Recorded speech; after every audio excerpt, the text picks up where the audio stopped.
Electrical info में आज जो हमारा टॉपिक है वो है pre commissioning formats for isolators. यानी कि कमीशनिंग से पहले जो जो हमने चीज़ें प्रोवाइड करनी होती हैं या पूरी करनी होती हैं उनका एक फॉर्मेट होता है जिनको हमने चेक करना होता है, ताकि अगर वो चीज़ें कंप्लीट हो जाएं तो हम अपनी कमीशनिंग को कर सकें और अपने इक्विपमेंट को एनर्जाइज कर सकें। तो बात कर लेते हैं कि कौन कौन सी चीज़ें जो हैं वो हमने देखनी होती हैं प्री कमीशनिंग में। तो जो मेन चीज़ें होती हैं उनमें तो एक चीज़ आ जाती है जो हमने मैकेनिकल और अपना जो है फिज़िकल उनकी इंस्पेक्शन करनी है कि तमाम इक्विपमेंट सही लगा हुआ है, कोई उसमें मसला तो नहीं है, कोई डिफेक्ट तो नहीं है। और दूसरी जो मेन चीज़ होती है हम प्री कमीशनिंग में करते हैं वो है टेस्टिंग ऑफ इक्विपमेंट होती है, जो बहुत इंपॉर्टेंट होती है, जिसके बगैर हम अपने इक्विपमेंट को कमीशन नहीं कर सकते और ना ही एनर्जाइज कर सकते हैं।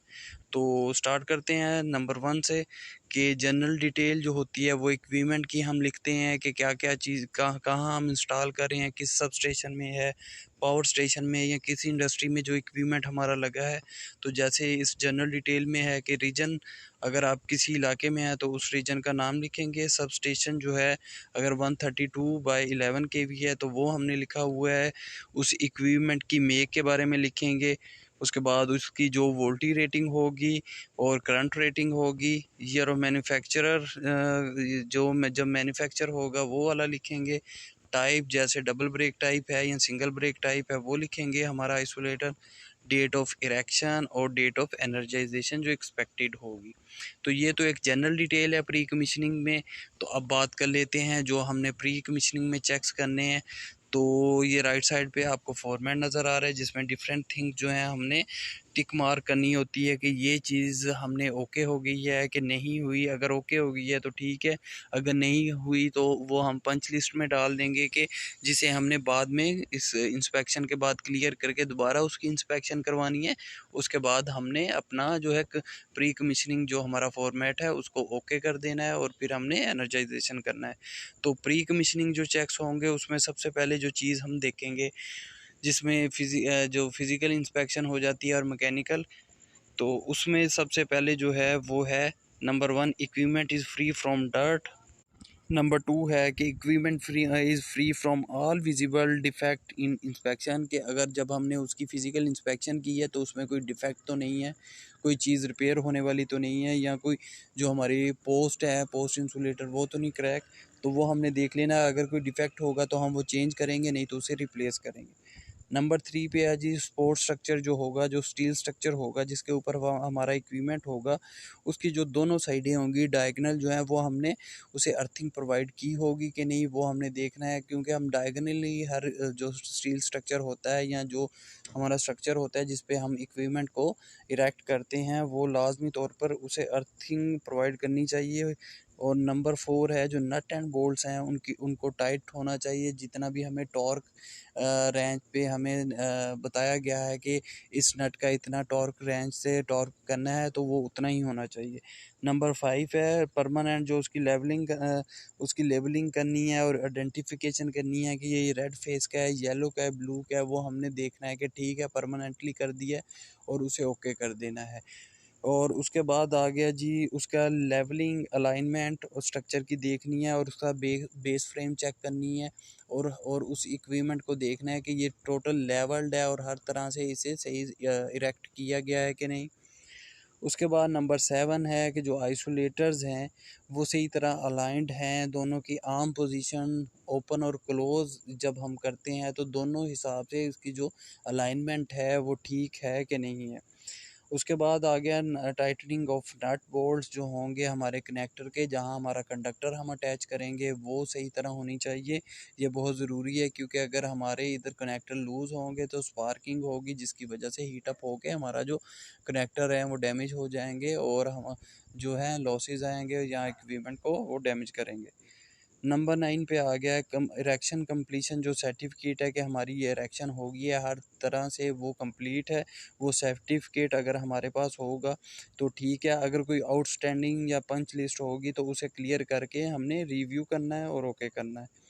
उसके बाद आ गया जो फिर हम चेक करेंगे कि अर्थिंग स्विच जो है जो हमारे आइसोलेटर्स के साथ लगा होता है वो प्रॉपर्ली इंस्टॉल्ड है कि नहीं है। और जब ये इंस्टॉल हो जाएगा तो उसके बाद हम 11 नंबर पे देखेंगे कि फ़िज़िकली और इलेक्ट्रिकली हम ओपन क्लोज़ करके देखेंगे कि जो इंटरलॉकिंग की है हमने सर्किट ब्रेकर की और आइसोलेटर में आइसोलेटर के ब्लेड्स की और स्विच की वो प्रॉपर है कि नहीं है, क्योंकि ये बहुत ज़रूरी है। इसलिए जो इंटरलॉकिंग है वो हम लाजमी तौर पर चेक करेंगे। उसके बाद आ जाता है पॉइंट टू, जो बहुत मेन है, जिसमें हम करते हैं टेस्टिंग करते हैं अपने इक्विपमेंट की प्री कमीशनिंग से पहले। तो प्री कमीशनिंग में जो हम इसके जितने भी टेस्ट होंगे, जैसे हमने साइट पे टेस्ट करेंगे, आईआर टेस्ट करेंगे हम अपने आइसोलेटर्स का, और कंटैक्ट रेजिस्टेंस मेजरमेंट करेंगे जिसे सीआरएम कहते हैं। ये दोनों टेस्ट जो हैं आइसोलेटर्स के होंगे, जो बहुत इंपॉर्टेंट है। और अगर ये टेस्ट जो रिज़ल्ट ठीक आएंगे तो फिर ही हम आगे कमीशनिंग की तरफ चल सकेंगे। तो जैसे ये पहले नंबर पे आया इंसुलेशन रेजिस्टेंस मेजरमेंट है, तो इसमें जो हम इंस्ट्रूमेंट यूज़ करेंगे, जो मीटर होगा ईयर मीटर, तो हमने उसका इक्विपमेंट का जो यूज़ किया उसका नाम लिखना है, कैलिब्रेशन बहुत ज़रूरी है वो लिखनी है कि कब की है। उसके बाद हमने मेक लिखनी है कि कौन सी कंपनी का मेक है, ओमिक्रॉन का है या बाकी मैगर वगैरह का है। सीरियल नंबर लिखना है। फिर हमने देखना है कि ये बिटवीन किस किस चीज़ के है, टर्मिनल और अर्थ के है, ठीक है, या किस चीज़ के है वो हम लिखेंगे। फिर परमिसिबल वैल्यू जो हमारे फैट रिज़ल्ट में होगी या मैन्युफैक्चरर हमें देगा कि ये परमिसिबल वैल्यू है कि इंसुलेशन रेजिस्टेंस इससे अगर यानी कि ज़्यादा होगी तो बेहतर होगी, ठीक है। तो वो गीगा ओम्स में ज़्यादा होगी तो वो ज़्यादा मच बेटर होगी। तो वो जो रीडिंग आएगी हमारी टेस्टिंग में इंसुलेशन रेजिस्टेंस की, तो वो हम नीचे रेड येलो और ब्लू फेस के नीचे लिख देंगे कि कितनी गीगा ओम्स आ रही है। जितनी ज़्यादा होगी उतनी अच्छी होगी और हमारा इक्विपमेंट उस हेल्दी होगा। और जो दूसरा टेस्ट है वो है सीआरएम यानी कॉन्टैक्ट रेजिस्टेंस मेजरमेंट, ठीक है।